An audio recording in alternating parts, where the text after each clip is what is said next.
अरे भाई, क्या आवाज निकाल रहे हो? ऐसा नहीं चलेगा।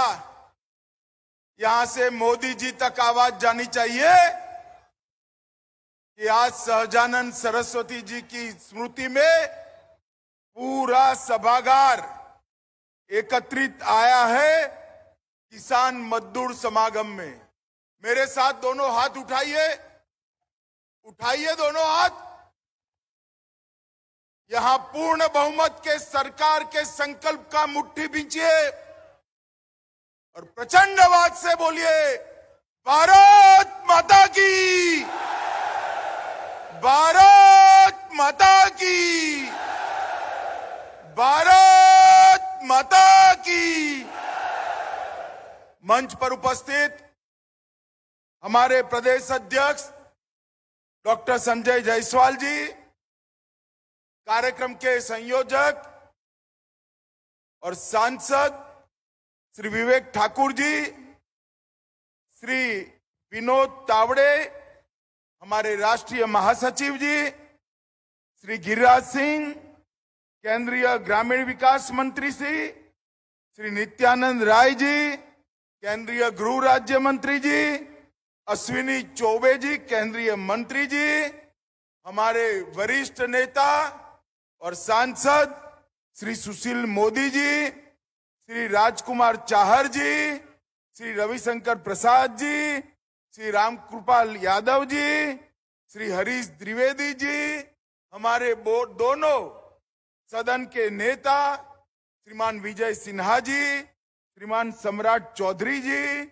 मंच पर उपस्थित सारे विधायक, सांसद, पार्टी के पदाधिकारी और आज इस सभागार में, बापू सभागार में उपस्थित बिहार के कोने कोने से आए हुए स्वामी सहजानंद जी को श्रद्धांजलि देने के लिए आए हुए सभी किसान मजदूर भाइयों को मेरा प्रणाम, नमस्कार।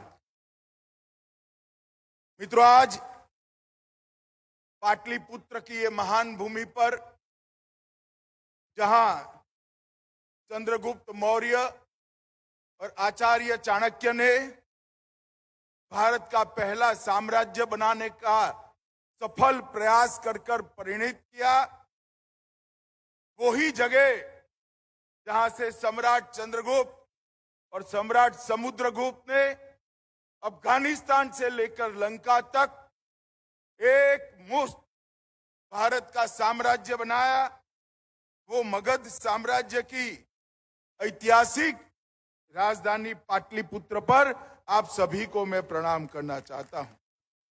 मित्रों, आज मैं यहां आया हूं सहजानंद सरस्वती जी की जयंती के उपलक्ष्य में उनको प्रणाम करने और उनके संदेश को फिर से एक बार बिहार के हर किसान, हर मजदूर तक पहुंचाने का ये विराट प्रयास है, उसमें मैं उपस्थित होने के लिए आया हूं। भाइयों और बहनों, कहते हैं कि सोने जैसी चमक पानी है तो भट्टी में सोने की तरह अपने आप को गलाना होता है।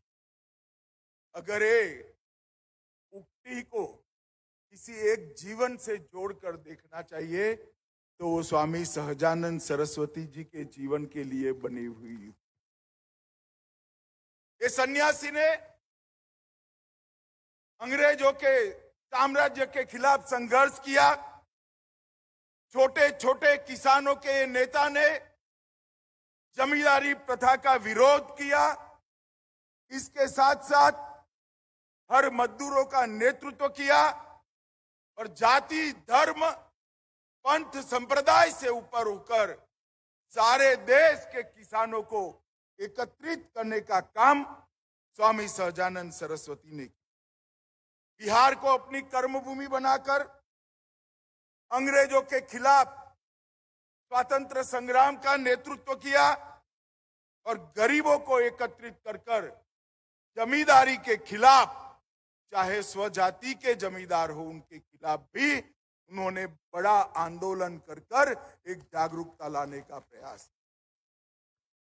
मित्रों, सहजानंद सरस्वती जी के लिए बहुत सारे लोगों ने बहुत सारा कहा है, मगर बहुत कम लोगों को मालूम होगा कि सहजानंद सरस्वती और सुभाष बाबू दोनों अंतरंग रूप से जुड़े हुए थे, एक ही विचारधारा से जुड़े हुए। आदि शंकर के 10 नामी सन्यासी अखाड़े के दंडी सन्यासी होने के बावजूद आजादी के आंदोलन में उन्होंने मुखर कर हिस्सा लिया। जब जमींदारों द्वारा जबरन किसानों से कर वसूला जाता था, तब उन्होंने नारा दिया था, कैसे लोगे माल गुजारी, लठ हमारा जिंदाबाद, और जमींदारी के खिलाफ बहुत बड़ा आंदोलन किया। और स्वामी जी ने उस वक्त कहा था, जो अन्न वस्त्र उपजाएगा अब वो कानून बनाएगा, यह भारतवर्ष उसी का है, अब वही शासन चलाएगा। खेत में मजदूरी करने वाले किसान और मजदूर भाई को भारत की सभी प्रकार की व्यवस्थाओं में केंद्र बिंदु लाने का काम उन्होंने किया था। और उनके लिए रामधारी सिंह दिनकर ने एक बहुत अच्छी उक्तियां लिखी है। वह आया जैसे जल ऊपर आए फूल कमल का, वह आया भू पर आए जो सौरभ नवमंडल का, आया है जैसे सावन के आते मेघ गगन में, आया है जैसे आता कवि सन्यासी मधुबन में। ये श्रद्धांजलि बहुत ठीक तरीके से सोच समझकर रामधारी सिंह दिनकर ने सहजानंद स्वामी जी के लिए कही। और आज यही सहजानंद स्वामी का बिहार प्रदेश जिस प्रकार की गर्त में जा रहा है, इसको बाहर निकालने के लिए हम सब ने इकट्ठा होकर संघर्ष करना है। मित्रों, आज बिहार के अंदर जिनका पूरा जीवन जेपी से लेकर आज तक कांग्रेस का विरोध करते हुए गया, वो नीतीश बाबू केवल और केवल प्रधानमंत्री बनने के लोभ में सोनिया जी की शरण में जाकर बैठे। जिस नीतीश बाबू ने उस वक्त जनता पार्टी तोड़ी, क्यों? क्योंकि लालू जी की जातिवादी राजनीति और भ्रष्टाचार के खिलाफ लड़ाई लड़नी थी।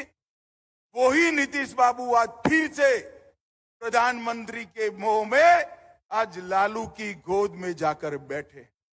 मैं नीतीश बाबू को पूछना चाहता हूं, नीतीश बाबू, हमारे प्रधानमंत्री जी कहते हैं कि बिहार के अंदर डेयरी की बहुत संभावनाएं है, बिहार के अंदर पानी है, बिहार के अंदर भूमि है, बिहार के अंदर मेहनतकश किसान है, बिहार में अगर ढंग से व्यवस्थापन किया जाए तो पूरे भारत में सबसे ज्यादा दूध उत्पादन करने वाला राज्य बिहार बन सकता।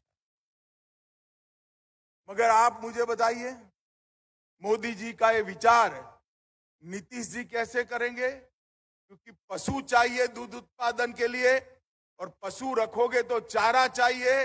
अब चारा छोड़ने वाले लालू के साथ राज्य का मुख्यमंत्री बैठ गया। किसानों का कभी भला हो सकता है भाई? जरा जोर से बोलिए, हो सकता है? मित्रों, हमने तय करना पड़ेगा। देश भर के अंदर गेहूं की खरीदी एमएसपी से होती है, धान की खरीदी एमएसपी के होती है, बिहार के अंदर क्यों नहीं होती? क्योंकि सरकार उदासीन है, सरकार को किसानों की चिंता नहीं है। मैं आगे बताता हूं कि मोदी जी के समय में एमएसपी से धान और गेहूं खरीदने के लिए बजट को 3 गुना कर दिया गया, मगर यहां पर बजट 10 का 10। आज बिहार नीतीश बाबू के सत्ता मोह में जंगल राज बन चुका है। पहले नीतीश बाबू के साथ मिलकर हम लड़ाई लड़े थे, और अब आज मैं बिहार की जनता का इस किसान समागम के माध्यम से आह्वान करने आया हूं कि अब नीतीश जी के खिलाफ जंगल राज को निकालने के लिए हमें लड़ाई करनी है और ये लालू नीतीश की सरकार को उखाड़ कर फेंक देना है।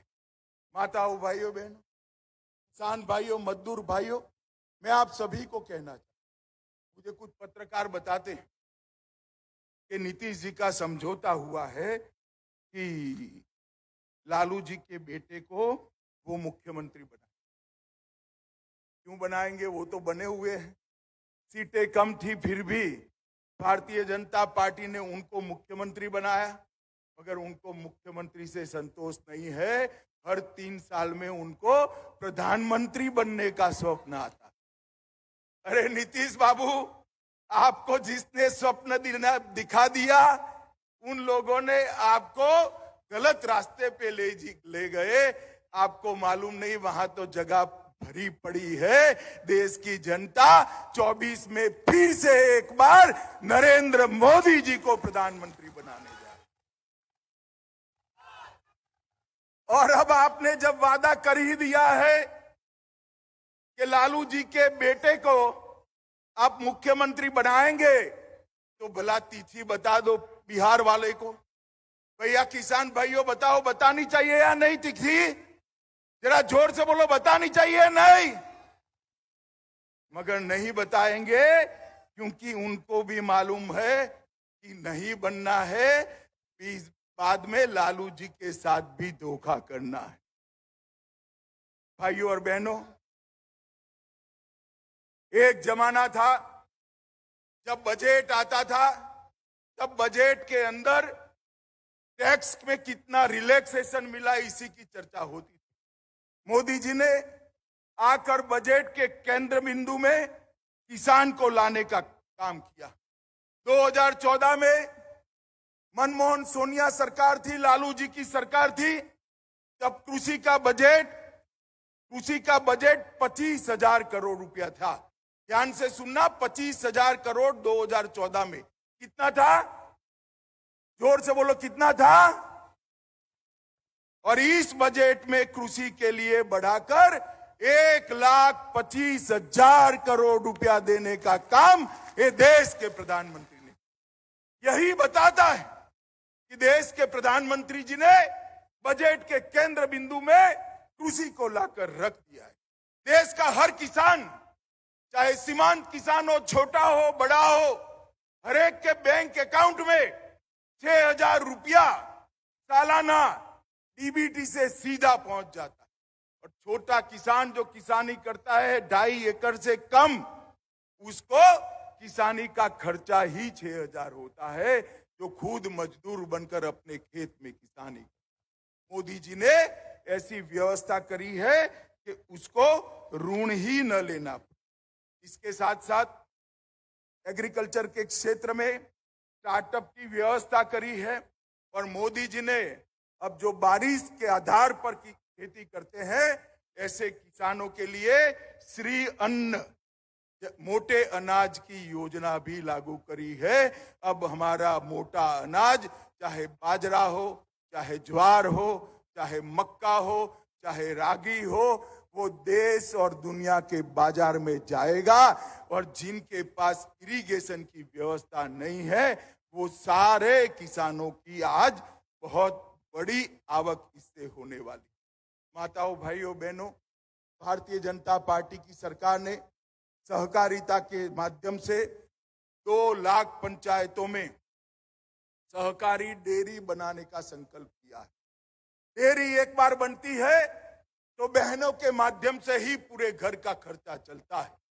डेयरी के लिए सबसे उपयुक्त जगह बिहार है। भूमि है, पानी है, मेहनतकश किसान है। डेयरी यहां देश में सबसे अच्छी बन सकती है, चल सकती है। और आप चिंता मत करो, लालू जी की चारा की चोरी अब नहीं होने वाली है, क्योंकि 25 में यहां पूर्ण बहुमत की भारतीय जनता पार्टी की सरकार बनी। मित्रों, मोदी जी जो 6,000 रुपया भेजते हैं, अब तक 12 किस्तों में 2.25 लाख करोड़ रुपया।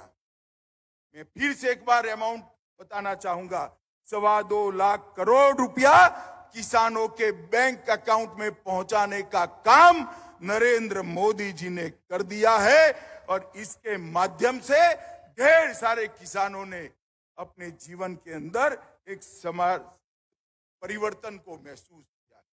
2009 से 14 में 3.76 लाख, 3.25 लाख रुपया का अनाज खरीदा गया, चाहे गेहूं हो चाहे धान, 3.25 लाख लालू जी की सरकार थी।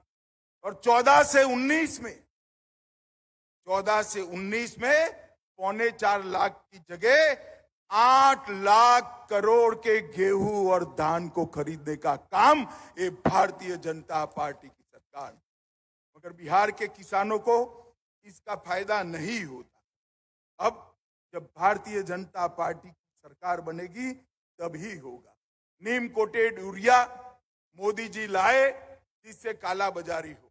अभी मैं बीच में देख रहा था, लालू जी के बेटे बता रहे थे कि यूरिया कम आ रही है। 1.5 गुना यूरिया बिहार को भेजा है भारत सरकार ने। ये नीतीश और लालू के राज के अंदर इसकी काला बाजारी हो रही है, इसलिए किसानों को यूरिया नहीं मिल रहा है। 1.5 गुना यूरिया हमने किसानों को भेजने का काम ये भारतीय जनता पार्टी की सरकार ने किया है।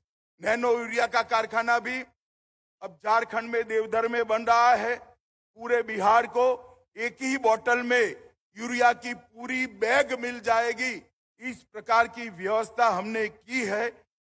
सॉइल हेल्थ कार्ड की भी व्यवस्था की है, राष्ट्रीय सुरक्षा मिशन भी चलाया है और प्रधानमंत्री कृषि सिंचाई योजना के माध्यम से 1 लाख करोड़ रुपया कृषि के अलावे सिंचाई के लिए खर्च करने का काम भारतीय जनता पार्टी की सरकार ने किया है।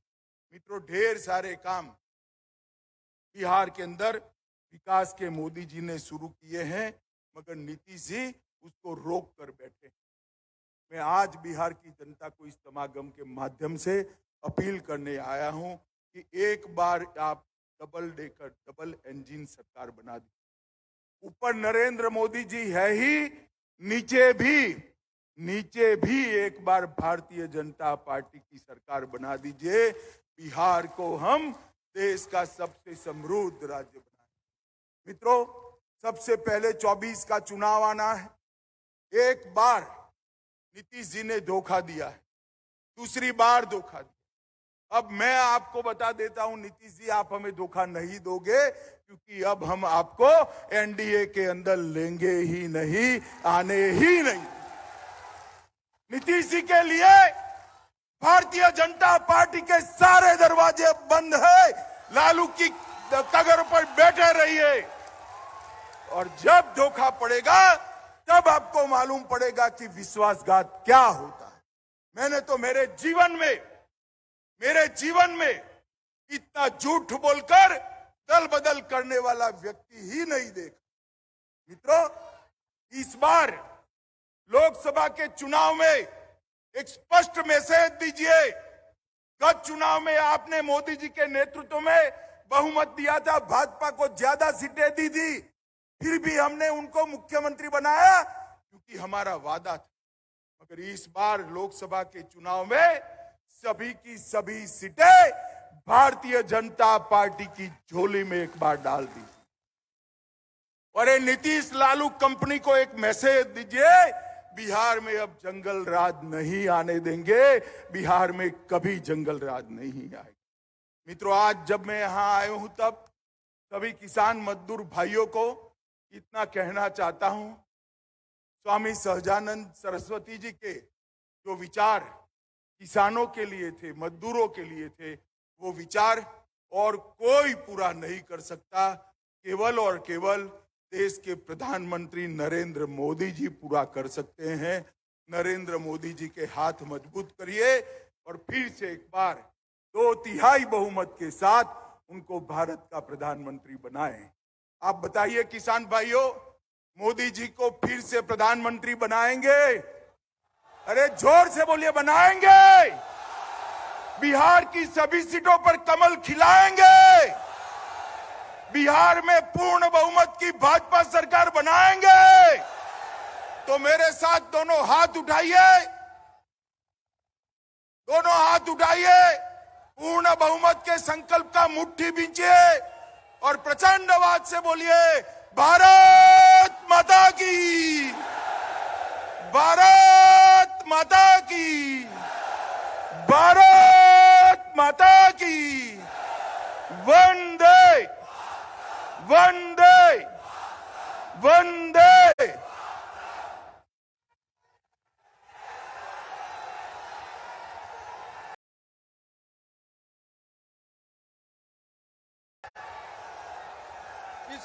किसान चाची जी आप आगे। अब अपने यशस्वी गृह मंत्री जी किसान चाची पद्मश्री राजकुमारी देवी जी को शॉल देकर, मोमेंटो देकर सम्मानित करें।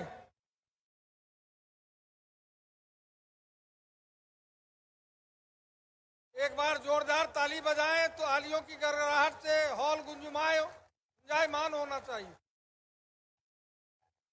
अब हम आग्रह करना चाहेंगे देवेश कांत सिंह जी से, आप आवे और अपना धन्यवाद ज्ञापन का उद्बोधन करें।